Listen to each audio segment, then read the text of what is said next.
Hano twigisha kogosha rwose. Hano abakobwa hano turi kubigisha uburyo bakwiteza imbere. Urumva? Yego hano turi kwigisha uburyo abakobwa bakwiteza imbere baba kimyozi.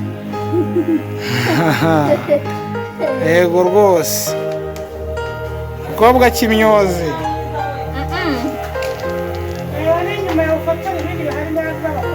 Kimyozi.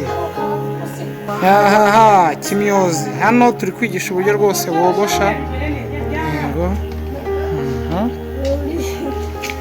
Ni kimyozi ugezweho muri viziyo.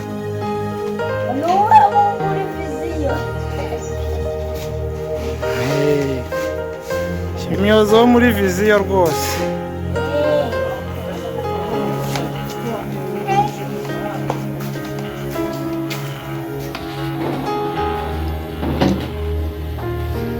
Ndaza kubereka noneho ari kumusoza.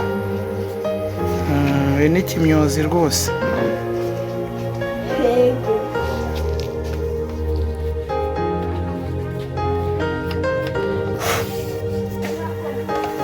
Ahangaha urabona ahangaha yageze hano abatangiye kugenda akora agafinisaje gake gake.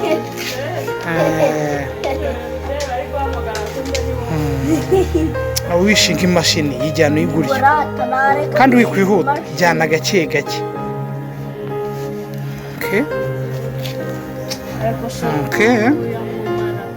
Wabonye ukuntu baseshimaganje ubugambo. Ese uyu nguyu nawe rero ni ukumuhisha n'ikinyabupfura uburyo azabwira abakiriya kuko ndumva ashihana.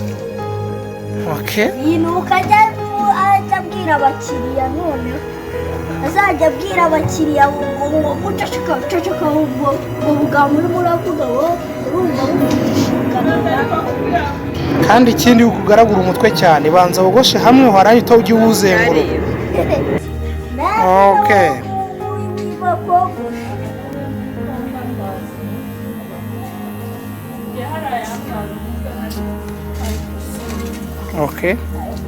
Noneho ahangaha ringaniza banza imashini uringanize amenyo. Oya yireke uno ugiye kogosha uzamuka gutya reba imbere gutya uzamuka gakeya kugira ngo bihure. Abonye muzera bari muzera n'umurarikisha icyo kiroso n'umuti. Uzamuka gutya kugira ngo bihure. Sura ko ari kugenda bihura no hasi. Nazamuye bihure. Muri muto nuko uzajya abakiriya.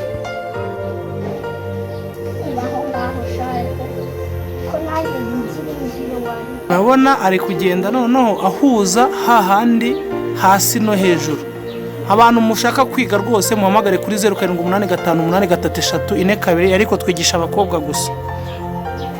Twigisha abakobwa gusa kugira ngo babashe kwiteza imbere kandi ibikoresho ni ibyacu. Amafaranga ni make rwose. Bikuyicisha wowe mu mashini Kayone ufata umukiriya neza utamujomba inzara cyangwa umujomba icyo kiroso. Ubona agasatsi uri kugenda ukaringaniza neza nuko.